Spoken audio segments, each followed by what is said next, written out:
ତମ କ୍ଲାସ୍ ପାଠ ପଢୁଥିବା ଆପଣ କି ଛାତ୍ରୀଙ୍କୁ ଯେତେବେଳେ ବାଟଣା ଦେଖିବେ ଦେବାରୁ ପେପରଟା ମେଲ ନେଇକି ରାଷ୍ଟ୍ରପତି ବହି ସମୂହର ପଢୁଛନ୍ତି। ବଳାତ୍କାର। ଘରେ କଣ ଅଛି କି ଜିନିଷ ନାହିଁ କି? ଘରେ ଚା କପ୍ ପ୍ଲେଟ ନାହିଁ, ଚା କପ୍ ନାହିଁ, ଆଉ ଗିଲାସ ନାହିଁ, ତାଟିଆ ନାହିଁ, କିଛି ଜିନିଷ ନାହିଁ ଘରେ। ଟିକେ ମାର୍କେଟ ଯାଇ ଆଣିଲେ ହବନି? ଖାଲି ପେପର ରାକା ବ୍ୟସ୍ତ ରହୁଛନ୍ତି ଯେତେବେଳେ ଦେଖିଲେ। ନିଅ ଚା ନିଅ। ଆଲୋ ଦେଲ ଗାରୁ ଗାରୁ ଗାରୁ ଗାରୁ ହେନା ଆଲେ ଏଇଟା ଧଲ ଏଇଟାରେ କଣ ଦେଇ ଦଉଛୁ ଲୋ?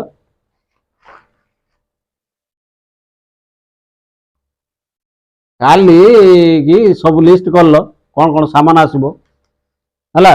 ହଁ ସବୁ ସାମାନ ଲିଷ୍ଟ करे କାଲି ସବୁ ବଜାରରୁ ଧରିକି ଆସିବି। ହଁ ହେଲୋ ସ୍ୱପ୍ନା ଏଇଟା କଣ ଫିନାଇଲ ବାସନା ହଉଛି ଲୋ? ଆଉ ତମ ଫିନାଇଲ ବାସନା ହବନି କି?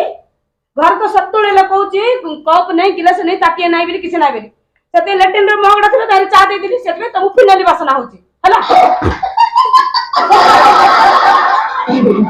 ଲୋକ କେତେ ମାର ଦେବିଲୋ? ଲାଟ୍ରିନ୍ ମଗରେ ଦେଇ ଦେଇଛୁ କିଲୋ? ଯେତେବେଳେ ମୁତିକି ଚା ଦେଇଦେବୁ ଲୋ?